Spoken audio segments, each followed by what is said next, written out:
right. You're probably looking at me all just staring for the first 10 seconds. We're trying to figure out this timing on the YouTube live stream, but thank you so much for tuning in. I'm April Schluter with the Accountability Success Circle.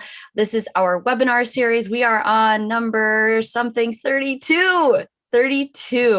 And we are talking about a really important topic to me that goes along with our theme of the month, which is fitness.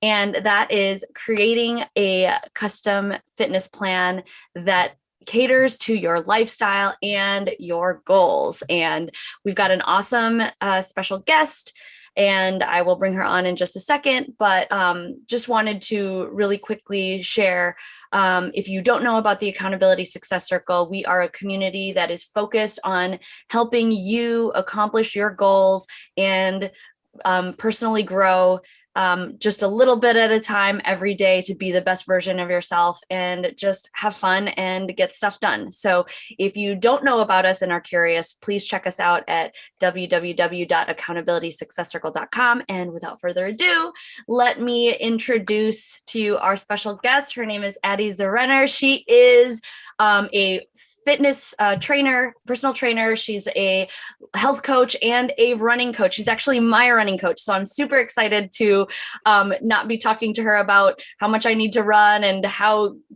tired I was during that run and how my ankles hurt and all this stuff. But we actually get to talk about some of the things that I've noticed over the last, I think, 8 or 9 months that I've been working with her, the things that I've learned about my fitness journey, and I wanted to share her all with you. So Addie, I'm so excited to bring you on, and thank you so much for being here and giving us some of your time and sharing some goodness. And so for those of you who are in the ASC, she is a member. So feel free if you have any additional questions at the end of this webinar, or just want to, you're looking for a personal trainer or a health coach or anything, she is definitely a resource that you can reach out to. So Addie, welcome. Yeah, thank you for having me. I'm very excited to be here. Absolutely. And so I know I didn't really talk too much about you, but do you want to share some information or just introduce yourself to everyone? Yeah. So my name's Addie. I was born and raised in Santa Barbara, California. I grew up doing many different sports, many different activities. Never really loved school, but always loved sports and just being active. And I ultimately found running in my freshman year of high school, which led me to run for the University of Arizona. I ran cross country and track for them. And then after graduating, I moved up in distance to the marathon. And in 2019, ran my first marathon, qualified for the 2020 US Olympic trials, ran in the Olympic trials, and have been just pursuing a post-collegiate elite running career ever since, while at the same time being an online running coach, personal trainer, and now I'm a newer health coach. So it's a little bit about me. Love to surf, love to run, and I really just love to help people. Awesome. And so today we're going to talk a little bit about, we're coming up around the summer months. You might be in a place where if you live in a colder climate, you're like, you've been hibernating and you want to, you're starting to think about, I should probably work out and get that beach body going, or just thinking about how your health might be impacted by stress and trying to figure out different outlets, or trying to add fitness into your routine, because health and wellness is, the foundation of our bodies being at the best. And sometimes it's just the thing that we tend to push to the wayside when we get busy. And so one of the things that I wanted to talk about today is the idea that, I think a lot of people don't want to work out because it seems like it's this daunting thing that you have to put a lot of time into, and it could be. But I think that there's other things that you can do to at least get your body moving in order to stay healthy. And there's other, pieces like the sleep and, the nutrition and all that stuff. We're not necessarily going to talk in too much detail about that, but Addie, if you want to chime in, because they do, intertwine with each other. But it's really about getting yourself to a place where you can create some sort of fitness plan for yourself that caters to maybe the busyness of your life. And one of the things that really drew me to Addie initially when I found her online was that, she talked about, we all have lives and it's all about being busy, and it's not, you have to be able to be flexible with the things that come. And I was like, this is my girl, because my kids will throw me off. The pandemic will throw me off. Life will throw me off. Going to Vegas for a weekend will throw me off. These are the types of things that, my life is not always, something that I can, keep regimented and stable. And so how do I keep stability amongst that busyness? And so anyways, let's get started. So I kind of, over the course of this hour, want to do the who, what, when, where, why, and how when it comes to fitness. And so the first thing that I want to talk about, and, I think that this is the first thing in your mind. I think a lot of people don't necessarily think about a workout routine unless they have some sort of trigger in their mind and decide, okay, I think I need to start working out. So Addie, what would you say are the first steps to just deciding and starting to create a fitness plan? What are the things that, if somebody was going to work with you and said I need to get healthier, or, I just need to work out more, what would be the first steps that you would run them through? Yeah, the first steps I would run them through is, first and foremost, I feel like the fitness industry, which is, a multi-billion-dollar industry, it is so kind of centered and focused on an all or nothing mentality. Either you are that gym rat who has always been in shape, or you are just frankly not.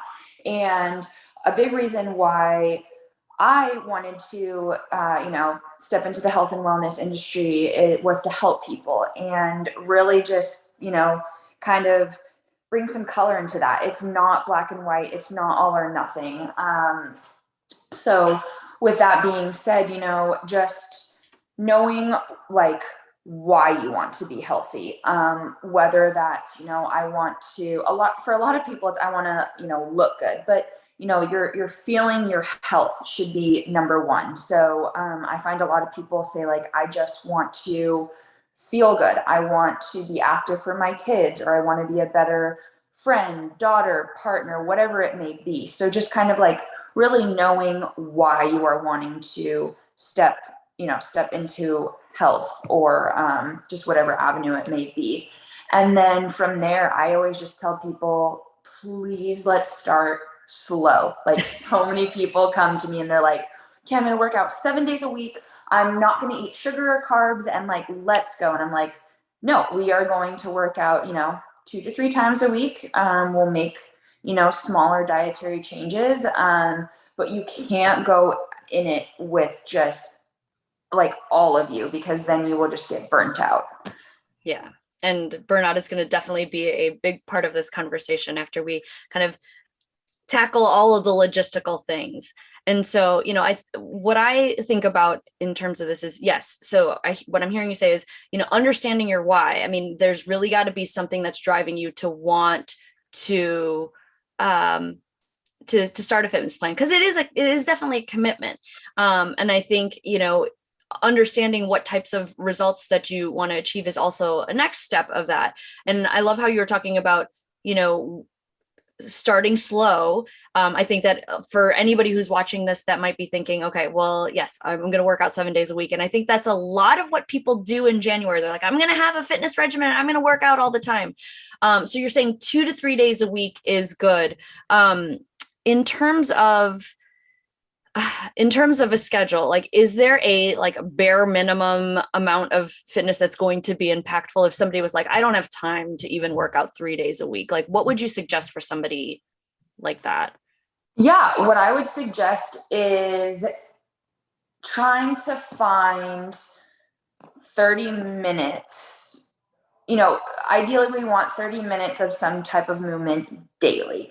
And a lot of the times people can get daunted by that because, their alarm goes off and they are nonstop work or nonstop parent, combination, so on and so forth. And a lot of people have the misconception that they can't break that up into little chunks. So even if it's breaking it up into like 3 10-minute chunks of walking, squatting, I don't know, doing jumping jacks in place, you can definitely break that up. So I think like the bare minimum would be just 30 minutes of any type of movement each day. And by movement, that can definitely be brisk walking. You know, we don't have to be running a marathon every single day. Yeah. But just, yeah, any type of movement. Okay. So like walking the dog, or, you know, even just listening to a podcast for during a lunch break, you know, and doing that, or maybe doing something morning, noon, and night, or breaking up your work day. If you're somebody who has a 9-to-5 job, you could do like 10 minutes in the morning, 10 minutes in the afternoon, 10 minutes in the evening, or something like that. Yeah, totally. And you can totally incorporate your kids as well. With a lot of my clients, like I'll go to their homes and their kids just start, you know, doing jumping jacks with us. Or I have one woman who she has a smaller baby, but uses her as a weight when we're doing squats or just, you know, overhead presses. Yes. So you can definitely incorporate your kids. Yes, I love that. And that is, you know, something that we talk a lot about here in the ASC, is really trying to multitask goals, right? So it doesn't necessarily mean that like you're doing 10 minutes of, you know, focus on fitness and shunning everything else in your life, right? I mean, you could be working on personal development while you're, you know, by listening to a podcast while you're working out.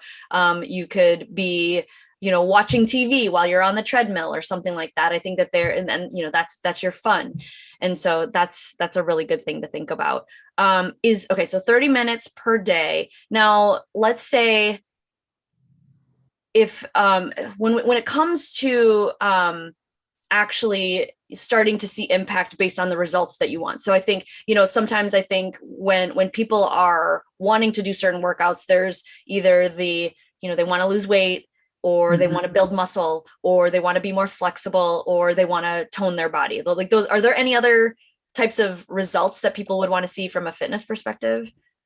The only other one I can think of, which is like a very small niche group, is just sports performance. And sports performance. Yeah. But those are generally, weight loss, building muscle, flexibility, and just, muscle tone. Those are like the main ones, or improved cardiovascular.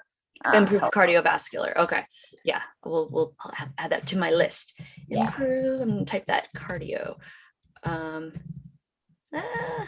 Okay. So what would you say for, I guess, those 5 things? Do you feel like, in your perspective, and I know that, you know, everybody's got their own opinion, but since you're the expert, then we're going to go with what you say. But if people were, you know, now that you're looking at, you know, in terms of personal training, what are some example exercises for each of these that might be something that could bear those results based on that? Because I looked to running as like a way for me to lose weight. I don't know if that necessarily is the case for everybody. And then I do stuff like yoga or whatnot for flexibility. And so, you know, and then now I'm taking spin classes to improve my cardiovascular. So what are some sample things that you would recommend? Like if somebody wanted to focus on weight loss, is there like a specific workout that's like, you know, specific good to do? Yeah, for weight loss, it's really just about getting your heart rate up. And so a lot of the times, you know, people like you will just like turn to running.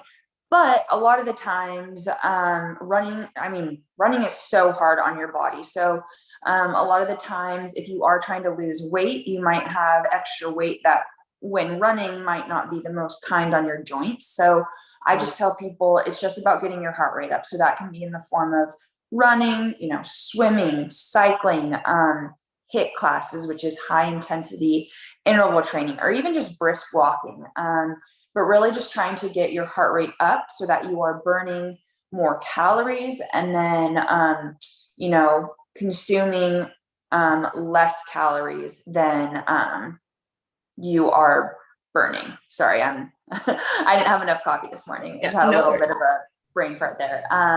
But yeah, just really trying to get your heart rate up for weight loss. And then Can I go to muscle building? Yes. Yeah. Yeah. So for muscle building, it's really about what everyone thinks, lifting heavy amount of weight. And with that, you want to be doing lower reps. So anywhere from, like 4 to 6 reps of very heavy weight. So, some of your classic strength training weight exercises could be squats, bicep curls, walking lunges, and chest press. I'm just kind of naming a few, but it's going to be, again, low rep, heavy weight. Okay. Yeah. Awesome. And then, for flexibility, you named a great one, yoga.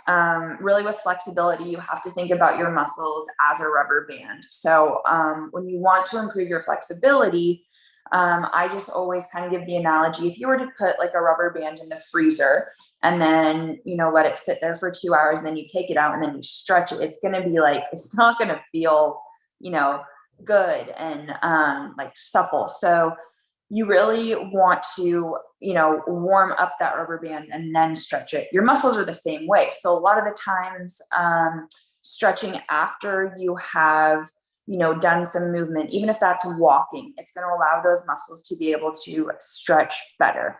Or even just stretching, in a heated room. That's why, hot yoga is an enticement for a lot of people, as well as the heat burns, more amount of calories. So to help with that flexibility, it just really comes down to stretching. Yeah. How about muscle tone? I know that some of these impact each other, as well. If you do one, you kind of get the other result as well, which is always a good thing, but any specific stuff around muscle tone? Yeah. So muscle tone is going to be a combination of, getting your heart rate up and, building up muscle. So you want to do a combination of, high intensity interval training or running, brisk walking, just getting that heart rate up, and also kind of lifting weights that are of medium weight to kind of medium rep range. So then you're moving more closer to like the 6 to 10 rep range. Interesting. Yeah. Interesting. And then anything on, I think that there's a whole bunch of examples that we've already used for improving cardiovascular, but that also, I'm assuming, involves like getting your heart rate up and all that stuff too, right? Yeah, exactly. Getting that heart rate up, playing with like intervals. So, again, I've said high intensity interval training a lot, but that can also come in the form of like spinning, going hard for 60 seconds and then easy for another, 60 seconds to 2 minutes and then going hard again. So just interval training to really, really improve that cardiovascular fitness. Interval training. So those of you who do not necessarily want to run a marathon, but are maybe thinking about, trying to make running better. And I know that when we first started working together, it was a lot of run for a few minutes and walk for a few minutes. And then the intervals of running became longer and longer. I feel like that's always a good way, other than just on your very first run, just going out there and just trying to run 2 miles. Cause I remember I tried to do that and I wanted to die after I did that, but the interval is a great way to ease into it. Again, this whole idea of starting slow. So yay. That's awesome to know. Okay. So we already talked about kind of a fitness schedule. It's 30 minutes of movement every day, can be broken up in whatever range, can be, any type of activity. So you could literally do, if you wanted to do some muscle tone, you could do some like push-ups or, whatnot. And you can stretch. Is this stretching for 5 minutes work for movement? It does. It might not, a great example is my mom. She is in her like later 60s now, and she'll call me and be like, I worked out today. And I'm like, and she is trying to lose weight. And I'm like, well, what do you do? And she's like, I stretched for 20 minutes. And while that's so great for her body, because she has a lot of aches and pains, not necessarily going to help her lose weight. So if weight loss is your number one goal, flexibility isn't going to hurt you, but it's not necessarily going to help you lose weight. But it still does count as movement. Yes. Yes. Okay. So I think that the whole point here then would be making sure that you understand the results that you want to see and choosing the right workout that's going to bear the benefits, right? Because if you're like, okay, well, yoga, I'm going to do that because it feels easier, even though like and I'm sure Rebecca, who's on with us too, would maybe attest to like, it's not always easy, right? Especially depending on what types of yoga you do. But it feels a lot lighter potentially in comparison to like going and trying to run a 5K or something like that. Because you're not like, you might not be like sweating like crazy and your muscles starting to fatigue after a while. And so thinking about those results is really important. So I was talking to a client in the last couple of weeks, and we were kind of having the conversation about like, what is more impactful? Does consistency for less time, like, doing smaller workouts for 7 days a week versus, like if they can't do 7 days a week, they can only pick like 3 or 2 days a week, having more intense workouts? Like, is there a method to the cadence of how often you work out in a week or not, if you can't do it every day? Yeah, that's such a good question. And it kind of goes back into like what results you're really wanting to see, but also just knowing that the body does. I mean, so many of my clients will be like, oh, I was so bad with like my diet, or I didn't work out yesterday, so like I want to go extra hard today or eat less today. And that's not how the body really works. The body works in about like chunks of like 3 to 5 days at a time. So to answer your question, if you don't have, 30 minutes, even if it's broken up 7 days a week, that's completely fine. Then doing, 60 minutes, whether it's like 3 days a week, that can really, help as well. Again, like I said, goes back to your goal. So if your goal is to, build muscle, you don't want to be lifting 7 days a week. Because you're never giving your muscles time to then build back up. But if your goal is flexibility, sure, stretch every day, but like kind of going back, it's not that all or nothing mentality. And that's a lot of the time where I see people just, oh, well, I didn't get in movement yesterday and I'm not gonna have time today. So whatever, I quit. No, like just shake yesterday off and just try to get, a little bit in more today. Yeah. And so let's say that you've got somebody who wants to kind of like have intense workouts and do it 7 days a week. Would you advise that or would you advise against that? I would definitely advise against that. Okay. And why? Whenever I'm having an initial consultation with a running client, a personal training client, or a health coach client, like, the number of times I have to really talk people down and say, we are only going to start like maximum 4, maybe 5 times a day. A lot of the times it is with my running clients. It's just kind of like, well, and then 2 weeks later, it's kind of like, okay, you're right. And kind of, I'm building back up from an injury myself. And while I've been running, for 13 years with my new coach, I'm building back up from an injury. Like I was just, I just want to get back up to the volume I was at before my injury. And we've been taking, a really, really nice progression, slow time. And I'm very thankful for it, for my mental health and my physical. Yeah. I think that that's something, and I kind of work in the space of like, trying to, accomplish goals and, really thinking about maximizing output for your work and, maximizing it, like leveraging your brain power to the right things. And we always talk about how it's so important. And, me and Gary talk about this too, is the importance of rest. We can't just keep on hustling and going. And because at some point your battery is going to be drained and it needs to recharge. And I think that, I know I personally have struggled with that my entire life, where I'm like, I want to, continue to progress on the plan that I was in. And I was laughing because it was last week. I came back from a vacation and it took me a little bit longer to recover. And I was looking at the running plan that you had set for me, and you gave me a pace, and I was all excited. But then I was so tired. I was like, I'll just push it later. And then when you took the pacing off and you're like, just run the 3 miles, I was like, no.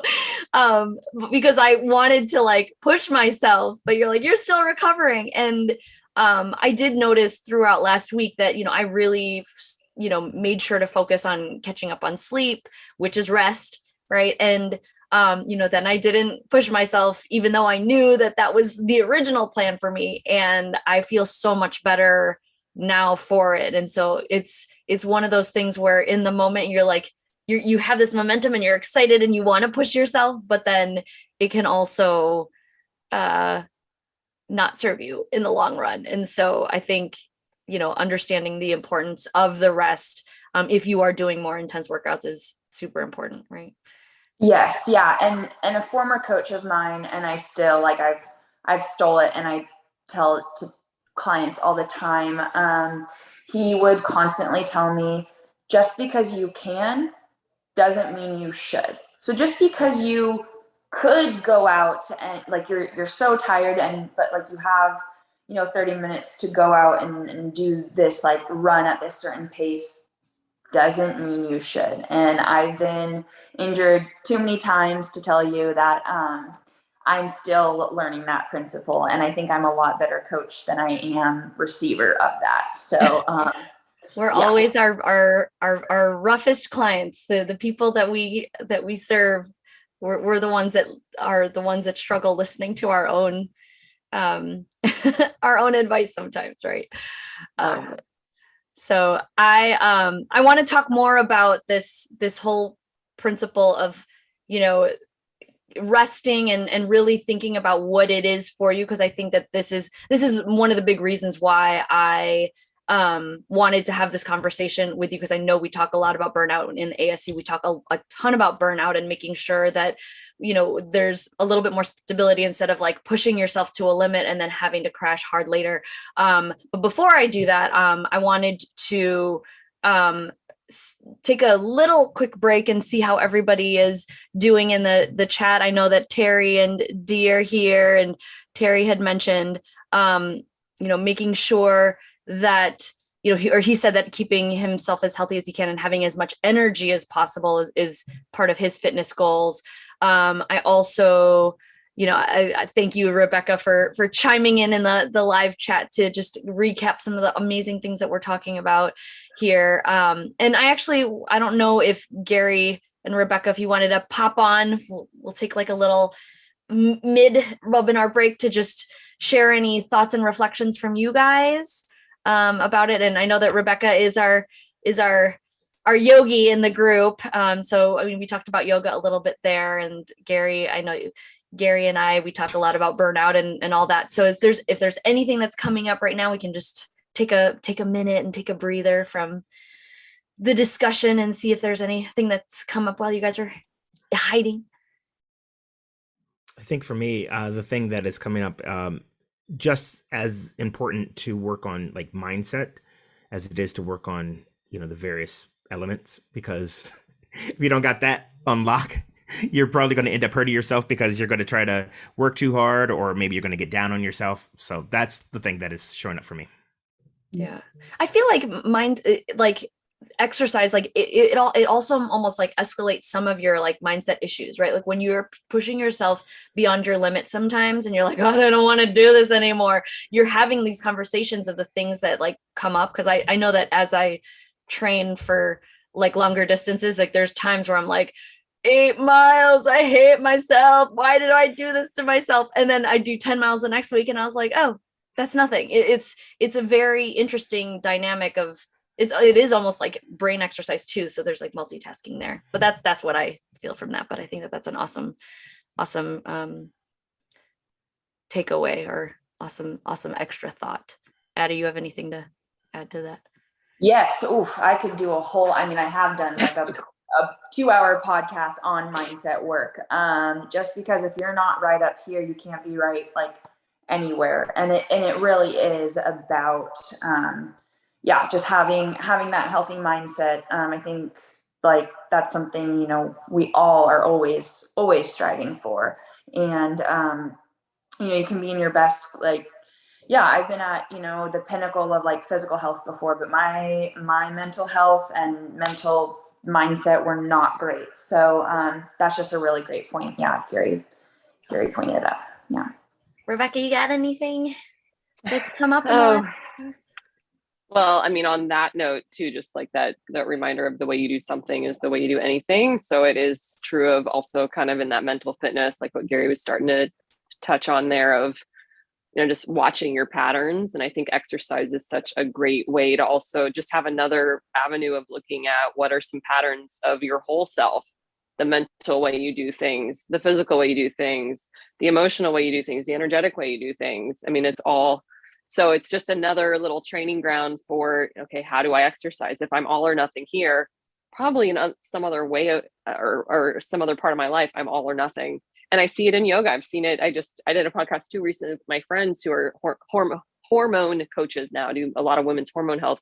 And we were talking just briefly about like power yoga and how people go to yoga thinking like, oh, this is like so good. It's going to like help stretch me out and help me calm down. But people can still go overboard in power yoga. Like, I got to get the most intense yoga class. I'm going to do it 5 days a week. And it's like, okay. And then those are the same people that are out running aggressively for 5 days a week. And then they do work and hardly sleep, you know, hustle. And it's just like, whoa. So when you're able to like, just use this as another way to like step back, look at how you're doing things. And then it gives you so much more data for the way you're doing life. So I just think it's also connected. And I've always loved fitness. And I think, you know, also noticing variety in that, just noticing, you know, the patterns that almost can get grooved too deeply, where you're setting yourself up for true failure, you know, whether it's injury in terms of like running, whether it's mental burnout or emotional exhaustion burnout, you know. So it's also just like thinking of, okay, once you have the awareness of how you do these things, then also looking at how you're doing them and what could potentially happen. And so like my personal experience too, other little side note here is, I mean, I'm such a big believer in like the cross training. And I love, Addie, that you were just talking about, you know, just start with a couple days a week. And I've been running since 8th grade. I'm 30, almost 37 now. So I don't know how, was I 12 then or something? And I've never had, knock on wood, injury. I've done half marathons. I've done one full. And it's all because of focusing on a variety, and not overdoing the training, like you pointed out. So anyway, I just can't emphasize that enough with folks too, whether it's yoga, running, boxing, blah, blah, blah. Variety and rest will keep you going. Because the minute you're injured, everything's off, whether that's physical, mental, emotional injury. So anyway, I could go on and on.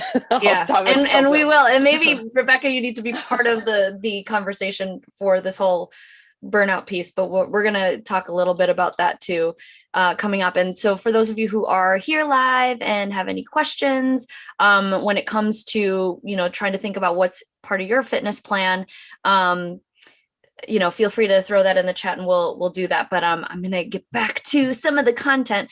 One of the things before I'm like saving this burnout thing, but I just really, really quickly want to talk about accountability. You know, this is the accountability success circle. And there is, you know, you can say, hey, I want to work out. Hey, I want to lose weight. Hey, I want to do all this stuff.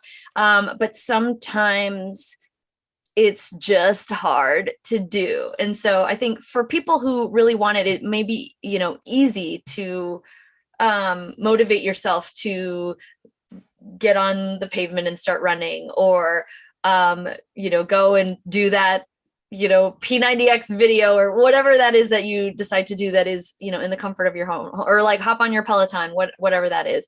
But, you know, the big piece is, you know, what do you do when you can't, well, let's think about it this way. So for people who don't necessarily, because I feel like there's two different routes, right? You can, you know, motivate yourself and just do it, right? Or you can seek help from somebody like Addie, who is, you know, personal trainer, running coach, or whatnot.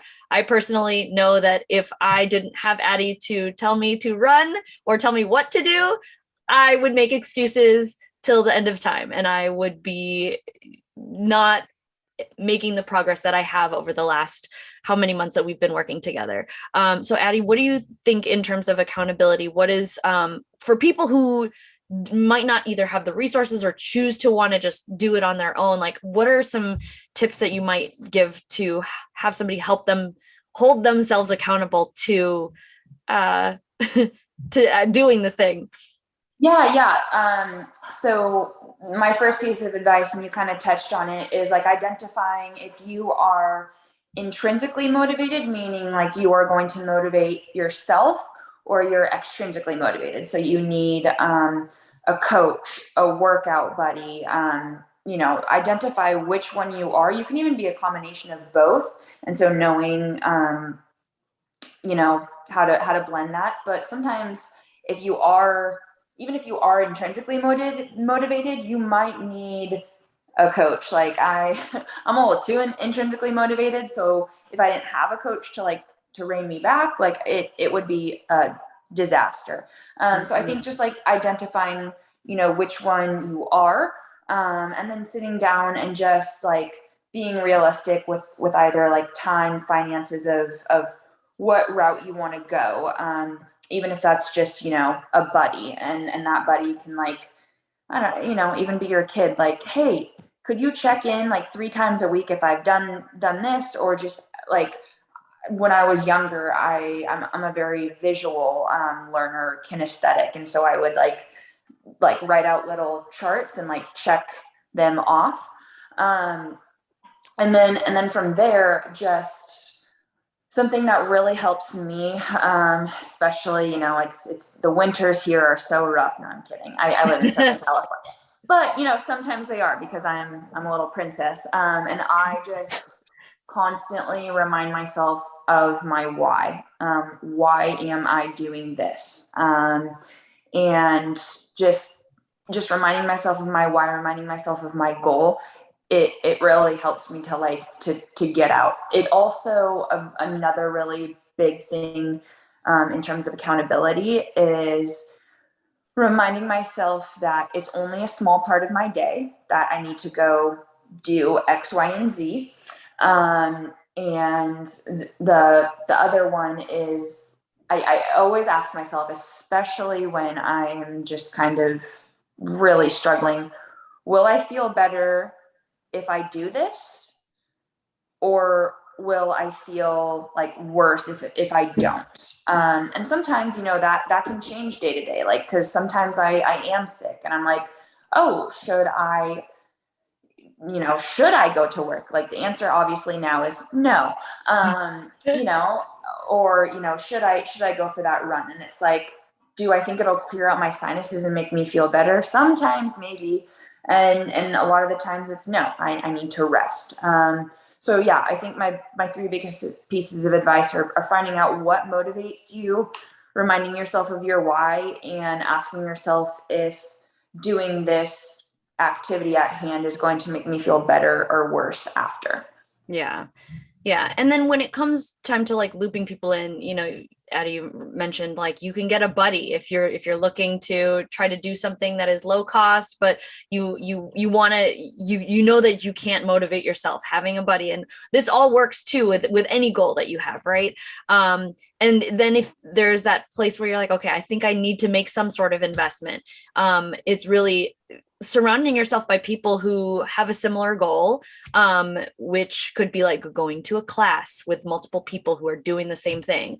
Or, if you're like, no, I need catered, you could even go like, let's say, on the running side, right? I know that there are free running plans that you can download online anywhere that give you the distances and give you something standard. But if you're like, you want something more customizable, that's where a fitness trainer, coach, or, all that stuff comes to play. And, in terms of those classes, a gym is another place where there's people who are, you're surrounding yourself with the energy of the common goal, which is to work out. So when you go to, let's say you decide to go down the route of, okay, I want to hire a personal trainer or a running coach or a, health coach or anything like that. Are there any things that you recommend that people should look for when they're finding something? Because, it's a personal relationship when you're working with somebody. So what are your suggestions on that? Yeah, my biggest suggestion is that the person, trainer, coach that you are seeing should never make you feel bad about yourself or like you're in trouble. I so many times, if my athletes or my clients like miss a day, miss a workout, they apologize profusely. And one of the things I tell everyone on their first day is, I work for you. You don't work for me. I am just a tool to help you, try to achieve those goals, go on a journey and path that will, lead you to ultimately becoming a better person. And so none of that should ever be met with, being mean or, I've had coaches and trainers where it's like, why are they like so aggressive toward me? And so I think it's just, whoever you seek should never make you feel, bad about yourself. And also who you seek, you really need to feel comfortable and you need to jive with. A really good analogy I can give is like, my mom is such a people pleaser. And while this may not be in like terms of health and wellness,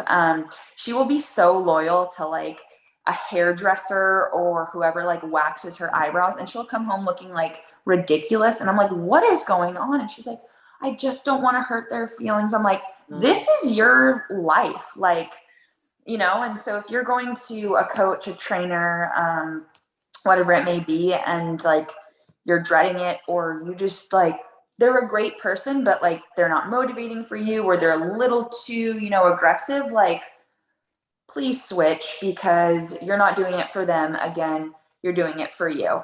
And then also just, finding something that it is a good investment for you, not, biting off more than you can chew financially. Those would be my things to look for. Awesome. All right. I've been pushing off this conversation about burnout and whatnot long enough. So we're going to dive right into that for the remainder of this conversation. And so, burnout is a huge thing that I think all of us here, our entire leadership team has struggled with one time or another, or even recently. We're still coming out of it. I think that maybe even the pandemic has burned all of us out mentally.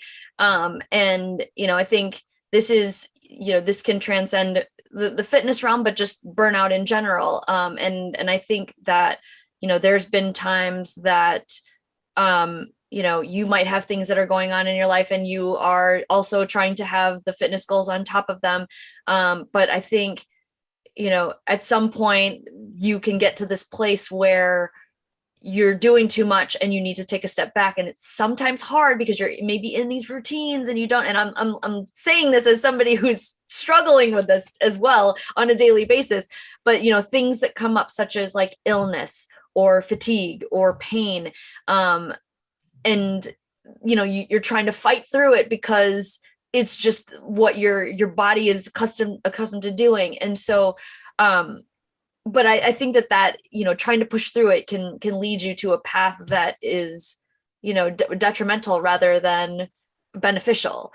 And so, I know that you were also saying that your coach too, or that you're a person who's like very self-motivated and you need somebody to rein you back in. And so maybe, I know that this is also a topic that you're super passionate about. So maybe, I don't know if you are willing to share kind of your story of, how you've had to rein yourself in. And people have heard my story and whatnot, but just to get another perspective about this importance of like looking for these signs of burnout, or, listening to your body when you have some of these signals, and how you kind of talk yourself off that ledge of like continuing to push yourself to the limit that is going to eventually lead to burnout.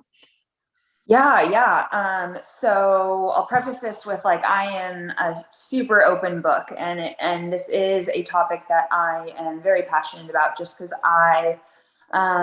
so I come from genetics that are of like an addictive mindset, and knowing that about myself, now I can really like look back, growing up in where I made a lot of mistakes. So for me, where I've just, poured all of like my heart, soul, attention, has been in health and fitness, and specifically like my running. And it's gotten addictive a lot at times. And it would get to the point where like I was going to bed at 7 just because I was so burnt out, or like the littlest task just felt so daunting. Another great example would be I in college would turn in assignments like first, and I would end up like always creating more work for myself, because it would just be like, it would be to turn in something just to turn it in, so it wasn't on my list anymore. And like my professor would come back and be like, this isn't the assignment. I'm going to give you some time to like redo it just because you turned it in on time. So yeah, I've gone through many seasons of burnout. And so like for me, my biggest sign that I look out for is if I'm just feeling like, if someone asks me to like do a little favor, if that instantaneously gives me anxiety, that's a huge sign for me. If I'm, my kind of coping mechanism is coffee. So if I'm feeling like the only way I can get through the day is by like having 3 to 4 cups of coffee, yeah, I need to start kind of looking at areas of my life where I can just realign and reassess. And then another really big piece is just, again, reminding myself of my goals and my why. And kind of like narrowing that down. I think that I've at times just had too many big goals, like try to be the best runner, the best, teammate, best girlfriend, like so on and so forth. And just knowing that by spreading yourself so thin that you're only giving like 10% in each area, that's actually not being the best version of yourself. While if you can kind of like condense that list and be able to give like 100% of yourself into a fewer things, you in turn are showing up like as a better version of yourself. Yeah. I think that that's so important to, I think that that's also a struggle that many people that I know face, because there's a lot of different things at play. Your parent, you got your work, you've got your health, you've got, your social life. There's all of these things that are impacting you. And it's sometimes hard. Like you're already spread thin with just that.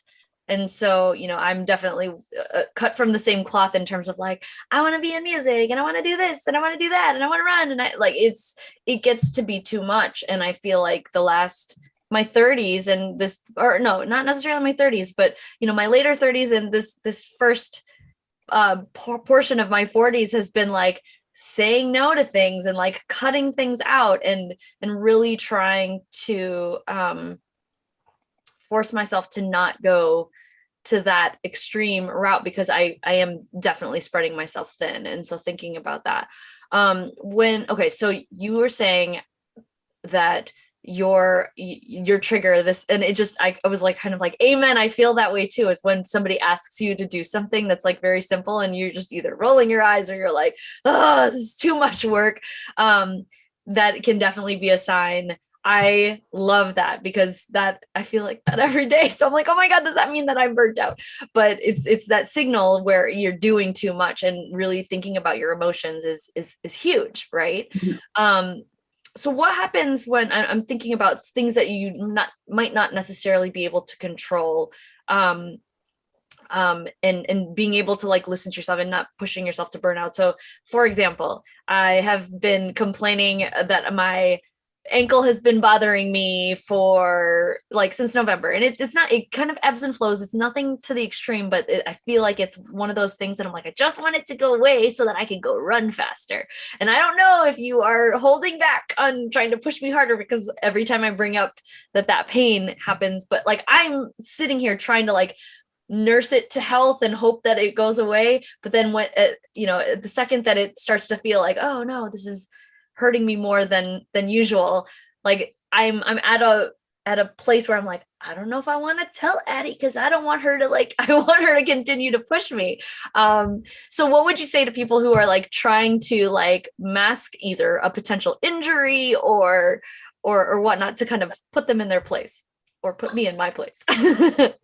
I would always tell them that honesty is the best policy. And I know that because for like years, I have not told like my coach or like therapist things that were going on with me in fear of, them like altering my workouts or taking an activity away or whatever it may be.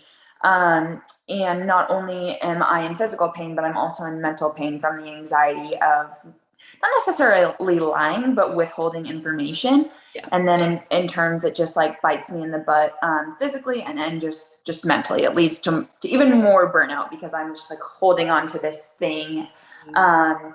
So, a lot of the times, so I see a therapist and she says, try to live in love a lot more than you're living in fear. So when I hear like the voice in my head saying, like, oh, but I am afraid of XYZ. And a lot of the times it's, oh, my coach, decreasing the number of miles I can run. I know I'm living in fear. I'm not living in love and I'm not being kind to myself. So my biggest thing would just be, being like honest and also asking yourself what is going to be best for myself in the long run. Because a lot of the times I can just be like, oh, well, I want to go do this run tomorrow. But it's like, okay, does that mean I won't be able to like run in 2 weeks? And a lot of the times that answer for my body has been yes. Mm-hmm. Yeah. It's like really being in tune with yourself. Now, and this will be more on the lines of just, if you're in a workout regimen and you're doing well, but then you get sick, right? That's not something you necessarily want or control. What would be your suggestions on that? And I feel like I've gone through 2 cycles of like, I don't feel good. But how do you adjust your workout schedule without like losing momentum? And when is it like, do you take a complete break, or do you try to push through, or at what point do you feel like, okay, it's time to get back in? And I mean, I guess it also depends on like what symptoms you're feeling, but let's say it's like, you're at this level of sick. What's that threshold where you decide, I should still continue to work out or I should stop? Yeah. So, a lot of the times if I get sick and I get anxiety about like missing a workout or a lot of time, even missing work, I remind myself there's a reason why I'm sick. And a lot of times I can blame it on, oh, well, my boyfriend was sick and then he kissed me or like, whatever. No. And it's a lot of times it's because you are run down and then you were exposed to, a virus. And then because your body was run down, it got sick. So I remind myself or remind my clients, like, there is a reason you are sick. Your body is saying, I need a little bit more rest. So like, you should listen to that.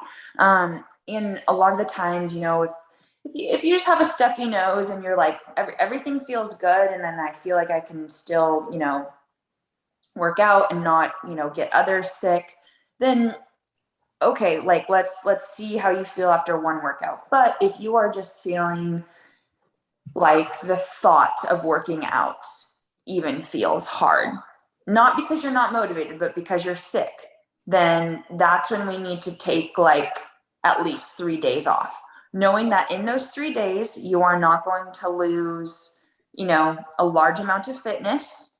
Yep. You are not going, all your, progress is not going to go down the toilet. A lot of the times it will improve your progress. You're giving, your body, your mind, just every little cell in your body time to recover and rebuild. So yeah, kind of like that magic number is 3 days when it comes to illness, and also like a little bit of a pain. There's always kind of like, my coach calls it like a 72-hour reset. Okay. So it's 72 hours is like the magic number where it's like, you don't necessarily fall off the wagon. Cause I think that there's that idea of, sometimes and I think this is with any goal, it's like, once you get the momentum of, even working out 2 to 3 times a week, it might take it's harder in the beginning. It's like pushing a boulder. It's like harder in the beginning, but once it's rolling, you want to keep it rolling. And so, but then let's say an unexpected event happens, and then, you're up really late, and then you're just like, I'm not going to feel good going to work out the next day. So you don't go.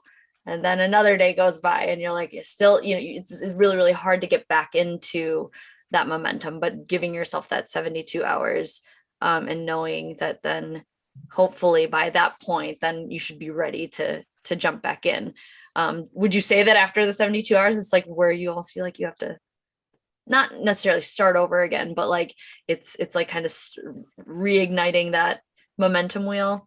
No, and that's where I was going to kind of be like, oh, but then people are going to hear this and freak out like, oh, if it's 4 days, it's like 3 weeks. Like, no, I say 72 hours is that magic kind of reset, because it's just like, if you are towing on the line of like being like medium sick to very sick, you can usually kind of tow more on the line if you give your body like that rest and recovery to minimize the prolonged sickness. But okay, let's say you have to take 3 weeks of rest and recovery.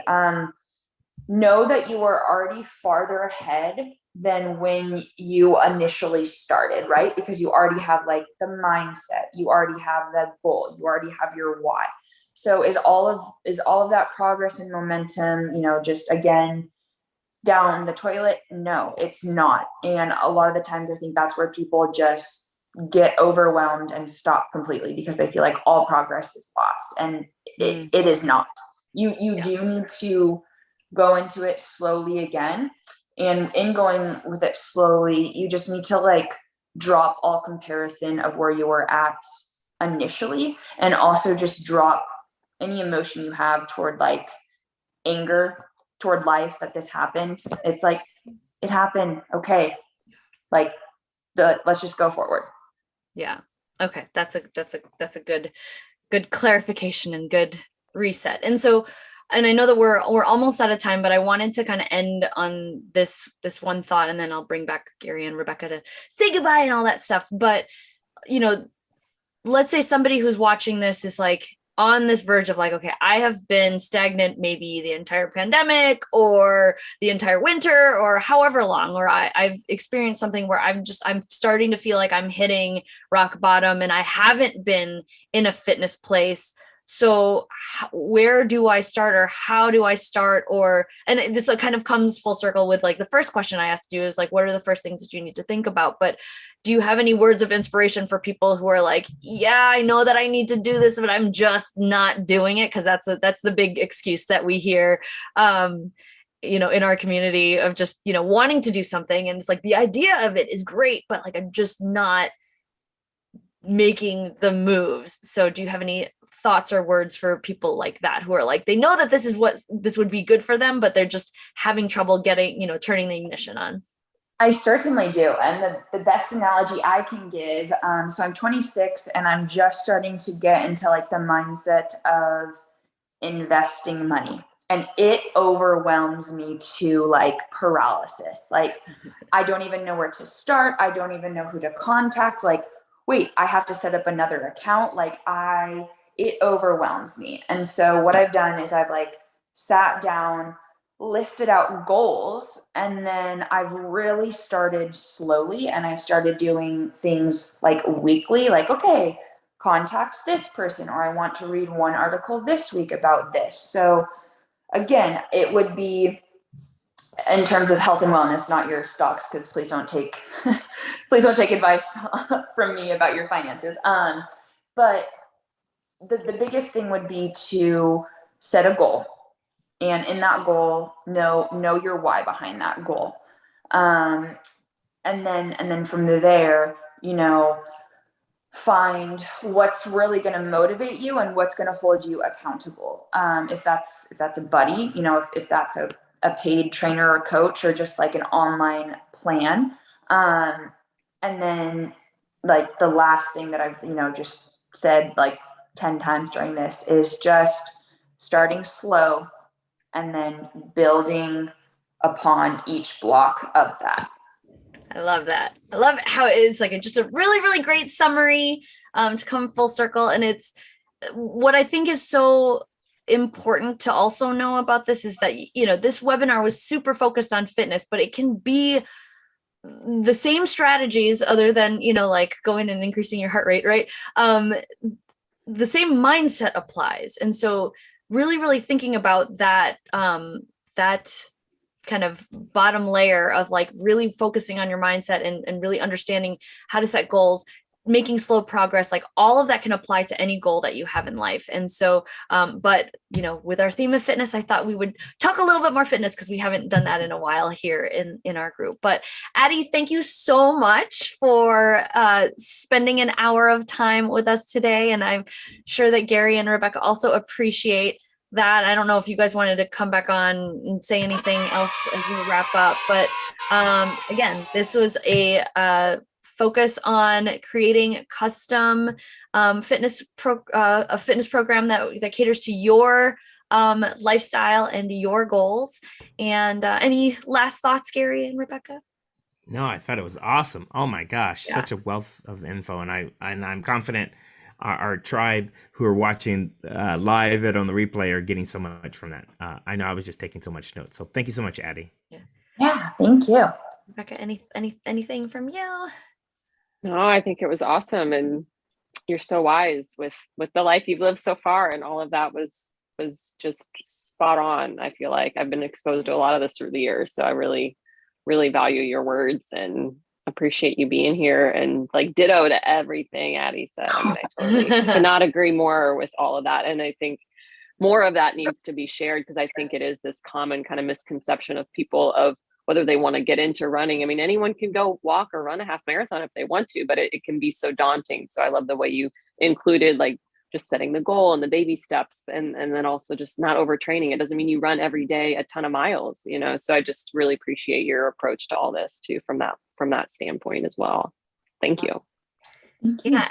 And for those of you who are in the ASC, you have direct access to Addie if you want. You can message her or whatnot if you have any further questions after we post this in the community, if you didn't get to see it live. But Addie, where can other people who might not be in the ASC, but if you're not in the ASC, you should join us, accountabilitysuccesscircle.com. But Addie, where can people find you, or what's the best way for people to get a hold of you if they are like so moved by everything that you shared today and want to work with you? Yeah. So I have a website, addizerrenner.com. I won't spell out my name because it's very long and complicated, but I'm sure we'll put it down. Yeah. And then I'm also on Instagram as a Zerrenner. But yeah, that's where you can find me. Yes. Awesome. Well, thank you so much. And for those of you, again, this is Accountability Success Circle, and we will see you again soon. Bye. Bye. Bye.